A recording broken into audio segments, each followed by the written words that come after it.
Saudações, amados Teófilos. Eu estou aqui para gravar o 13º capítulo do meu livro O Mistério que Estivera Oculto dos Séculos.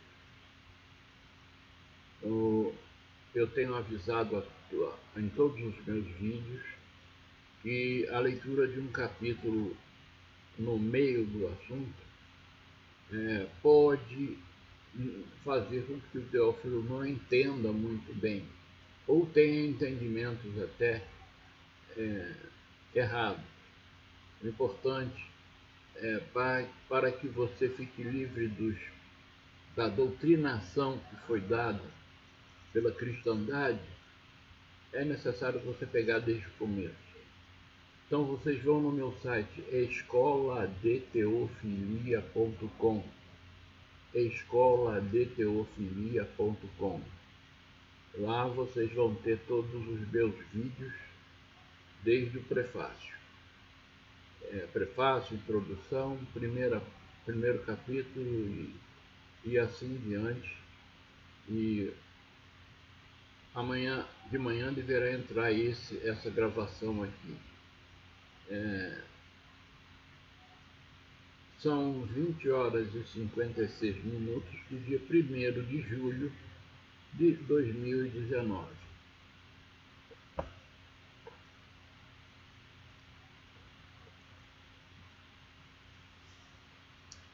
Capítulo 13.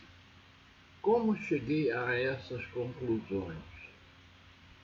No caso aí eu vou explicar para vocês como que eu cheguei às conclusões que me levaram a essas ideias que eu coloco nesse compêndio. Então eu vou lendo e explicando. Primeiramente, gostaria de dizer ao amado Teófilo que, embora eu tenha tido muitos conhecimentos de religiões e seitas esotéricas, e também de as esotéricas com S e também as esotéricas com X, primeiramente gostaria de dizer ao amado Teófilo que, embora eu tenha tido muitos conhecimentos de religiões e seitas esotéricas ou esotéricas com X, eu não permaneço nas ideias delas, muito menos em seus princípios ocultistas, pois minha vida espiritual hoje é totalmente estruturada na Bíblia. A diferença da palavra esotérico com X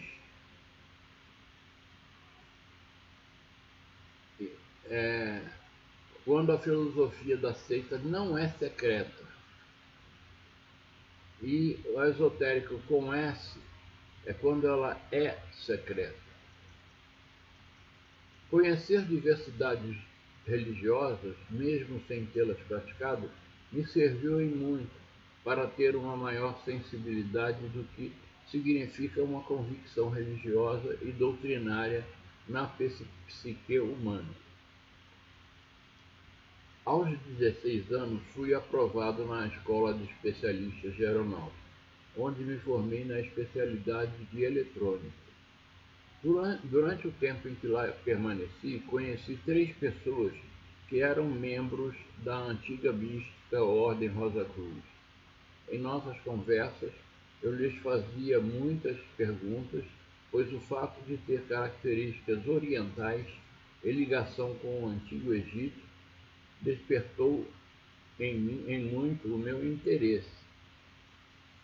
Eu naquela época não tinha, eu fui católico praticante até os 15 anos de idade. Aos 16 eu comecei a visualizar religiões talvez até para que pudesse escolher uma para mim, mas acabei chegando à conclusão que o importante não é a gente ser religioso. O importante é a gente ter fé em Jesus Cristo e acompanhar sempre o estudo da Bíblia. E a congregação, embora eu pregue uma certa liberdade de entendimento na Bíblia, mas é muito importante a congregação. a congregação, se o amado Teófilo quiser continuar congregando na igreja atual de vocês, mas conhecendo o princípio, é, é muito bem aceitável. Mas o melhor seria que o amado criasse o seu próprio grupo. Eu não vou chamar de igreja, porque igreja seria a reunião de todos os escolhidos e predestinados do Espírito de Jesus Cristo sobre a face da terra. Esse negócio de chamar de igreja local, igreja mundial, universal, logo que for, não, não, não deixa a coisa muito bem entendida. Então eu chamaria assim de aquilo que eles chamam de igreja, uma igreja local, eu digo um grupo, né? Um grupo de estudos e louvores a Deus, a Jesus Cristo, ao Espírito de Jesus Cristo, né? Alguns princípios esotéricos acabei por vir a conhecer do pouco que eles podiam falar, os quais me foram muito úteis. Então, são essas pessoas que eu conheci da antiga mística Ordem Rosa Cruz, me fizeram conhecer o que, embora não tivesse acesso à parte secreta, me fizeram conhecer bem, mesmo que externamente, a parte do pensamento filosófico dela. Para o amado Teófilo, conseguindo advertências de pastores, não venha achar que isso é pecado, cito uma passagem de São Paulo. É isso aí. É muito comum os líderes religiosos de cada religião proibir, aconselhar seus seguidores a não estudarem outra religião. Isso é um medo que eles têm, que você acabe se convencendo da doutrina ou da filosofia dessa outra religião. Né? Em tudo dai graças, porque esta é a vontade de Deus em Cristo Jesus, para convosco. Não apagueis o espírito, não desprezeis as profecias. Julgai todas as coisas, retende o que é bom, observando-se de toda forma de... Não desprezeis as profecias, julgai todas as coisas, retende o que é bom, abstendo-se de toda forma de mal. Primeira Epístola de São Paulo aos Tessalonicenses, capítulo 5, versículos do 18 ao 22. Quando o amado Teófilo está alicerçado nos conhecimentos da Bíblia, não precisa temer nenhuma leitura. Muito pelo contrário, com a iluminação em Cristo Jesus, o amado Teófilo estará credenciado para julgar todas as coisas permissíveis às suas ações, palavras e entendimento.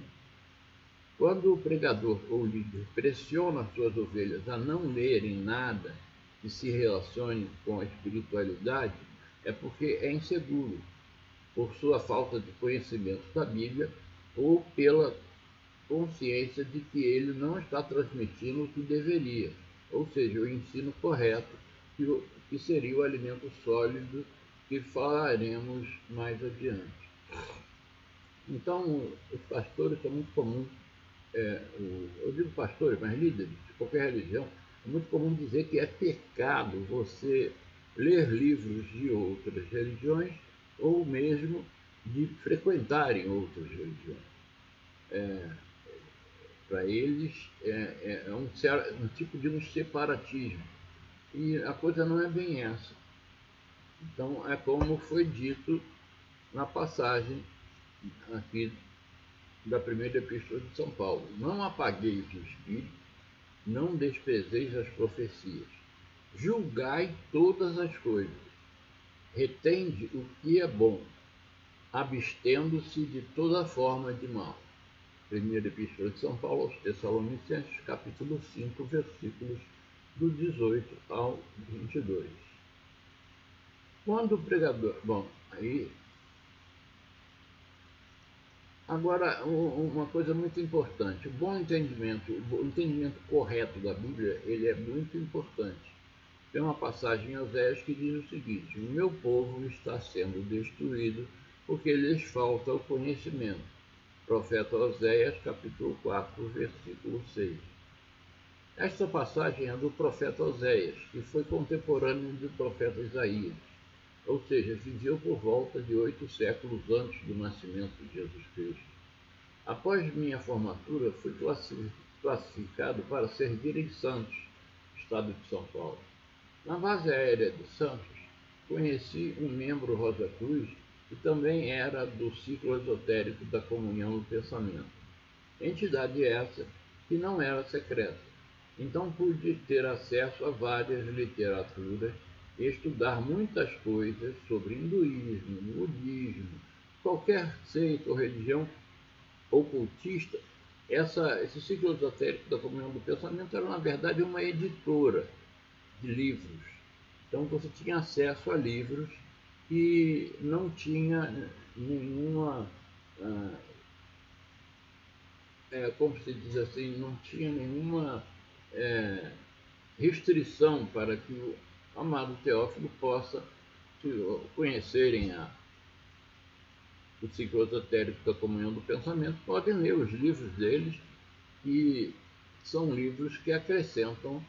É lógico que vai ter coisa que você não vai concordar, é muito comum, teve muita coisa que eu não concordei, mas os princípios de espiritualidade que eu tenho hoje são graças às poucas coisas que eu aproveitei desses estudos.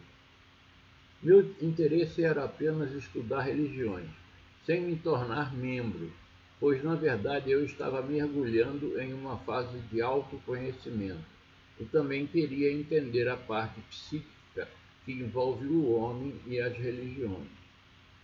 Na verdade, é como eu havia dito, eu não me senti satisfeito em ser católico.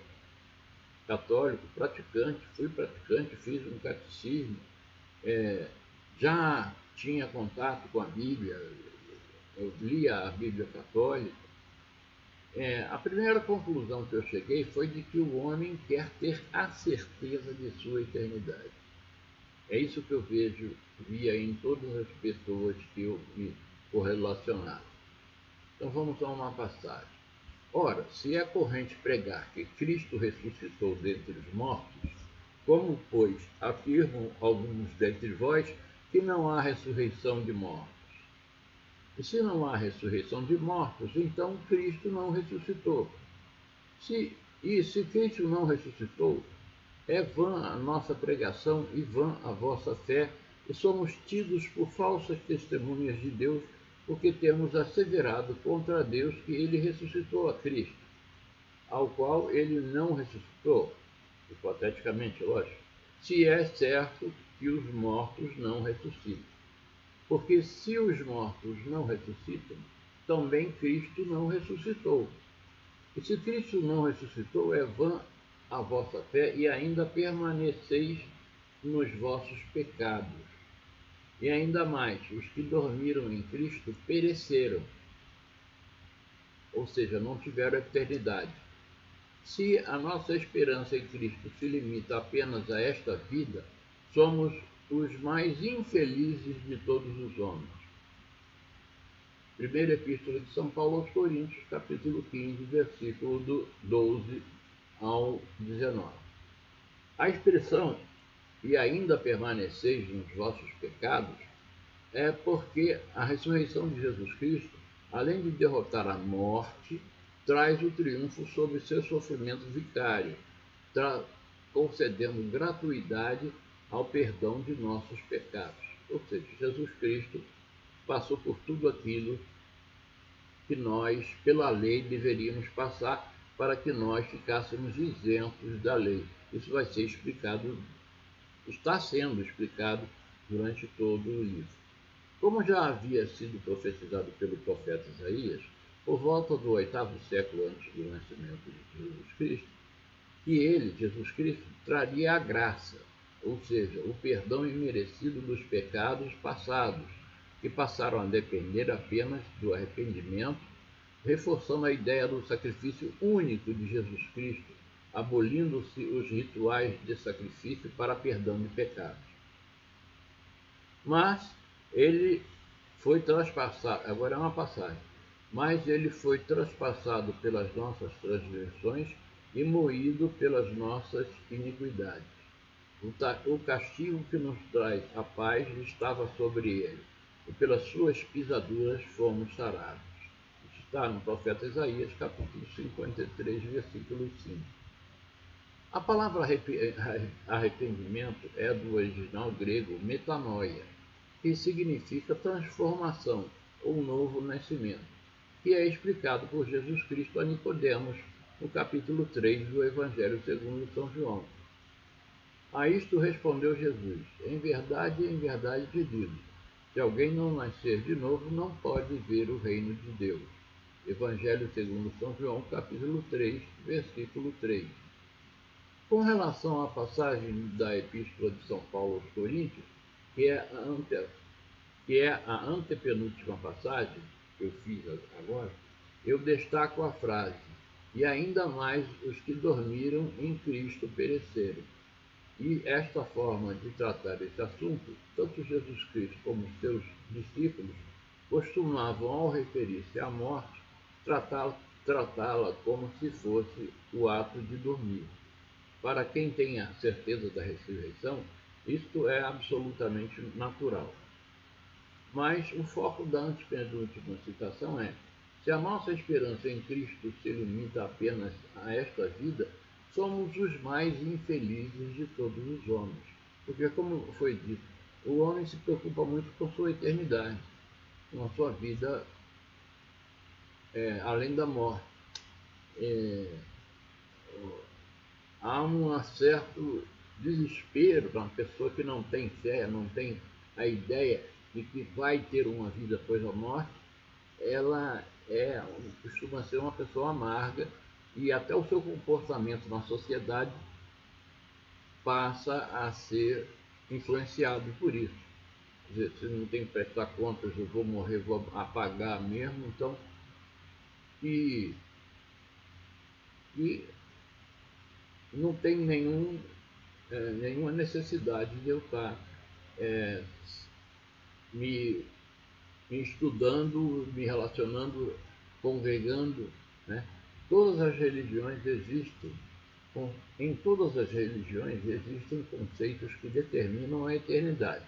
Muitos apelam por acreditar em reencarnações.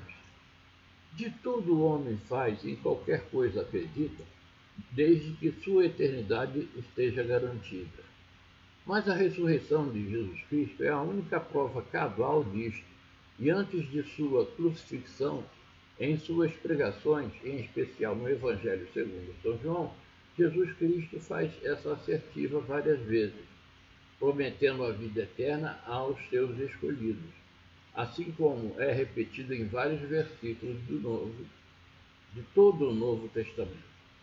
Todos os conceitos de eternidade que examinei foram baseados em mitologia, lendas, opiniões, filosofias, etc.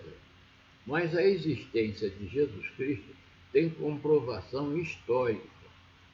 No Antigo Testamento temos uma assertiva em Eclesiastes, um dos 5 livros sapienciais ou poéticos do Antigo Testamento, que confirma minha conclusão.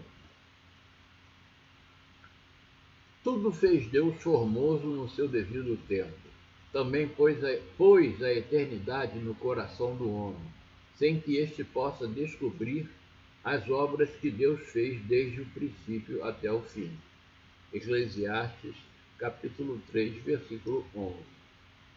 O autor do livro Mais que um Carpinteiro, Joss McDowell, era ateu. Esse é um livro gospel, um livro da atualidade. Vocês podem ter adquirido e lê-lo, que vocês vão ver isso que eu vou estar expondo aqui. O autor do livro Mais que um Carpinteiro, Joss McDowell, era ateu. E durante seu curso de graduação em História, caçoava de seus colegas cristãos e dizia que dedicaria sua carreira universitária para provar que Jesus Cristo era um mito. Em suas pós-graduações, tentou por todas as formas provar a inexistência de Jesus Cristo e não conseguiu. Logo depois passou a tentar provar que, embora tivesse existido, era um farsante, lunático ou psicopata, mas chegou à conclusão de que ninguém morreria comido por leões, cantando louvores e com sorrisos nos lábios, por alguém que fosse psicopata, lunático ou que não tivesse realmente ressuscitado. Porque quando a pessoa tem a certeza da ressurreição, ela realmente não vê nenhum medo na morte, não, não fica chocada. Então, os cristãos, quando foram perseguidos pelos romanos, eram jogados na arena com os leões para os leões comerem eles. E os restos mortais confirmavam que eles tinham alegria, morriam alegres, contentes, sabendo que eles tinham a ressurreição. Era desta forma que os cristãos do primeiro século morriam, na certeza de sua própria ressurreição. Conclusão: Josh Bacdowell tornou-se cristão. Ao longo de minhas pesquisas, fui saindo de minha posição dogmática, que faz dos escritos e interpretações de uma sociedade religiosa uma perfeita verdade, e tornei-me zetético, que é o antônimo, ou oposto de dogmático. Ou seja, passei a ser um pesquisador em busca da verdade, que, em se tratando de Jesus Cristo e sua criação, ainda não é possível se chegar à perfeita verdade, tanto histórica como teológica, pelo simples fato de que Jesus ainda não completou sua revelação. Aí aqui é uma passagem de Coríntios 13, porque em parte conhecemos e em parte profetizamos. Quando, porém, vier o que é perfeito, então o que é em parte será aniquilado. Porque agora vemos como em espelhos, obscuramente, então veremos face a face. Agora conheço em parte, então conhecerei como também sou conhecido. Primeira Epístola de São Paulo aos Coríntios, capítulo 13, versículos 10 e 12. Também não podemos nos considerar sabedores da plena verdade. Essa aqui é uma passagem que Paulo fala, muito interessante. Se alguém julga saber alguma coisa, com efeito não aprendeu ainda como convém saber. Mas se alguém ama a Deus, esse é conhecido por ele. Primeira Epístola de São Paulo aos Coríntios, capítulo 8, versículos 2 e 3. Minha ex-sogra do primeiro casamento, que na época era católica, deu-me uma Bíblia católica. Então ela me disse: meu filho, já que você está estudando religiões, estou te dando essa Bíblia para que você estude a sua própria. A partir desse momento foi que comecei a ler a Bíblia em busca de minha própria interpretação, e não das fábulas profanas que se prega por aí. Pude ver que o sistema da cristandade está enveredado por um caminho bem distante da verdade, o que tem levado as Sagradas Escrituras ao descrédito popular, porque a maioria das pessoas percebem haver contradições entre os pregadores, deles com o próprio texto bíblico, o que nos trouxe muita confusão. Se a gente quiser entender a Bíblia da forma que os pregadores da atualidade passam, se a gente tentar entender ela da forma que eles colocam, a gente começa a ver contradição até dentro da Bíblia. Entre textos da própria Bíblia vão existir contradições, mas não é o verdadeiro caso. Uma vez entendido esse compêndio, o amado Teófilo vai poder ler e entender e não ver nenhuma contradição no texto bíblico. Então vamos lá. Muitos que buscam as religiões estão atrás de milagres e prosperidade, não se importando muito com as pregações, se estão corretas ou não. Quando muito, preocupam-se em morrer e não ir para o inferno. Por essa estas razões é que a Bíblia parece, para alguns, uma literatura incompreensível ou até mesmo contraditória ao longo de seu texto. Quando, na verdade, muitas passagens que estou lhes apresentando, através deste compêndio, podem ser entendidas claramente e então passarão a compreendê-la da mesma forma cristalina que eu já consegui compreender, através do raciocínio que adquiri e vos passo através deste compêndio. A grande importância de eu conhecer outras religiões conferiu-me a possibilidade de fazer comparações e também de constatar que todas as religiões aparentemente têm uma mesma origem, tendo sido todas elas corrompidas por conceitos humanos. Em consequência disto, é que existe uma diversidade de religiões. Quando o homem foi criado, ele foi se multiplicando na Terra e eles, na época, tinham uma só forma de relacionamento com Deus, mas com o episódio da Torre, vamos ler aqui que está explicando. A fragmentação de uma única religião em várias tem seu começo no episódio da Torre de Babel. Babel seria uma cidade que, após alguns séculos, passou a chamar-se Babilônia. A citação a seguir é situada cronologicamente algumas gerações após o dilúvio, onde a terra estaria sendo repovoada pelos filhos de Noé, que são Sem, Cão e Jafé, e suas esposas. Uma das coisas que nos levam à conclusão de que as religiões teriam uma mesma origem é o fato de que muitas delas mencionam um histórico dilúvio, mas cada uma à sua maneira. E também existem certos traços que as põem em semelhança entre si. Passemos agora à passagem que nos mostra o fato histórico da Torre de Babel. Ora, em toda a terra havia apenas uma linguagem, e uma só maneira de falar. Sucedeu que, partindo eles do Oriente, deram com uma planície na terra de Sinar, e habitaram ali. E disseram uns aos outros: Vinde, façamos tijolos e queimemo-los bem. Os tijolos serviriam-lhes de pedra e o betume de argamassa. Disseram: Vinde e edifiquemos para nós uma cidade e uma torre cujo topo chegue até aos céus, e tornemos célebre o nosso nome, para que não sejamos espalhados por toda a terra.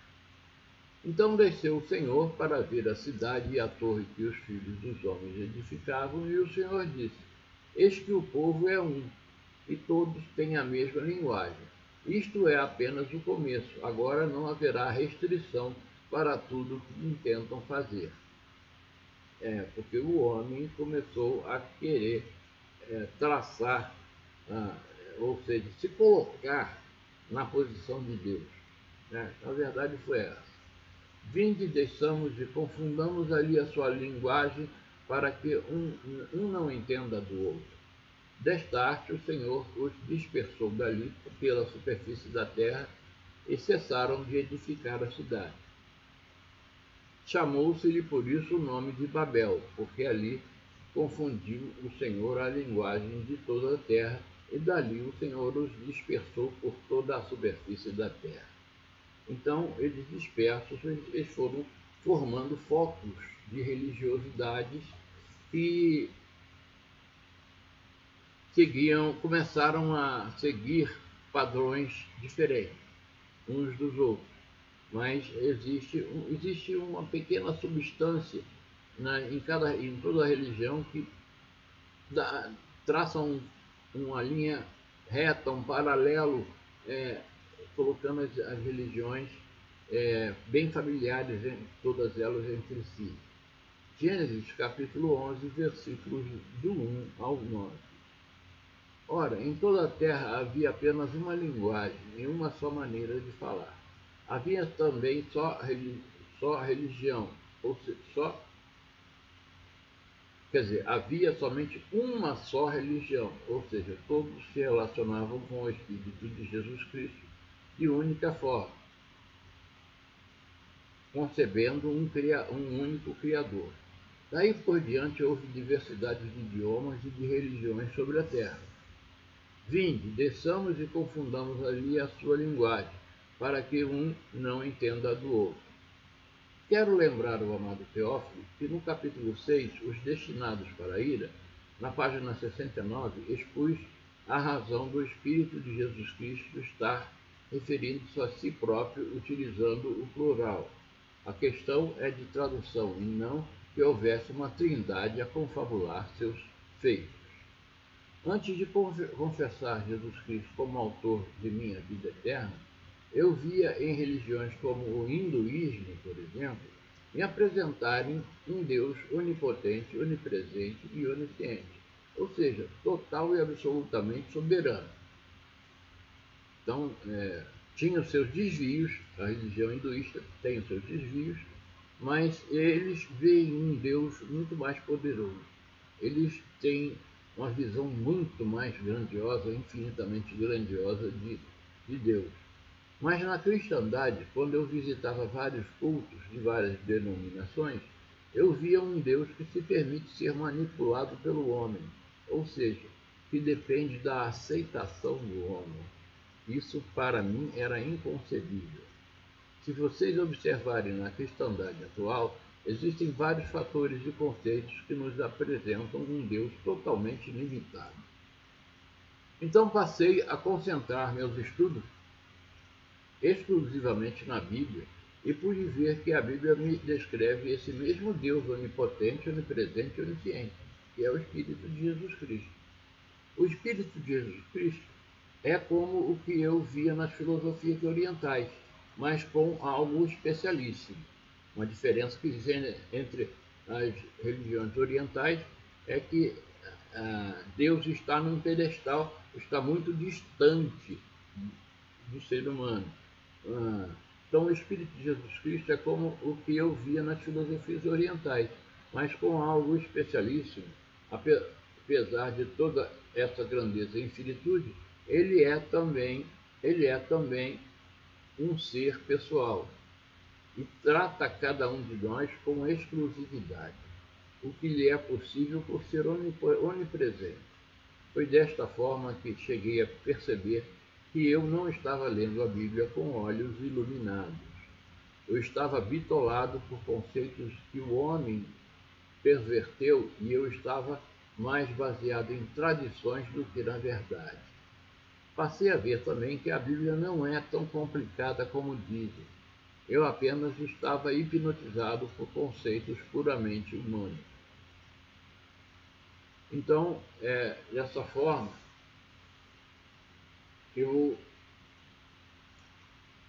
existe também, eu fiz a leitura do capítulo todo, mas existe também a ideia de que a minha leitura da Bíblia eu comecei a perceber, tem muita coisa escrita na Bíblia que os pregadores falam, mas dá a minha impressão de ser alguma coisa contraditória. E comecei a pensar da seguinte forma: deixa todos os entendimentos enfiados na minha cabeça, fizeram lavagem cerebral, e deixa eu, ou seja, formatar meu HD, formatei meu cérebro e passei a ler a Bíblia como se eu não precisasse de explicação de ninguém. Então comecei a ler a Bíblia, foi difícil no começo, aí eu já li a Bíblia, como já disse, 4 vezes, de capa a capa. Mas também já li, tem certos livros que eu já li muito mais vezes. Várias vezes. Então, você começa a ver que quem ensina por aí está ensinando errado.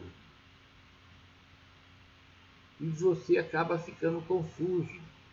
Porque é importante para eles, porque você fica escravizado à instituição, à religião. Eles têm que, de alguma forma, colocar medo em vocês, têm que colocar um temor em vocês, que não é o temor divino. o temor de Deus seria, na verdade, um respeito absoluto ao nosso Criador, que nos criou a sua imagem e semelhança. Então, no Espírito, nós somos a imagem e semelhança de Jesus Cristo.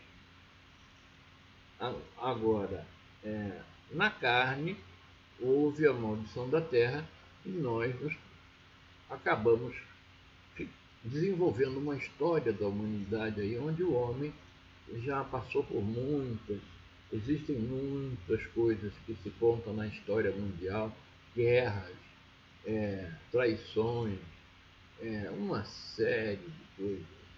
A Santa Inquisição, que também era uma deturpação dos conceitos bíblicos, que faziam os clérigos ou os membros sacerdotais da Igreja Católica queimarem vivas pessoas em fogueiras. É realmente uma coisa fora do comum. Então eram muito supersticiosos também. E a gente tem que ler a Bíblia tirando a ideia de superstição. Há uma diferença entre criação e mágica. Deus nos criou, o que Deus faz, milagre e mágica. Há uma grande diferença. E tem gente que diz assim, vou orar até eu ter um carro, então vou fixar na minha cabeça um carro. Meu Deus do céu, vou lá, assim eu vou ter um carro. Não, não é isso. Não é isso. Isso aí é mágica.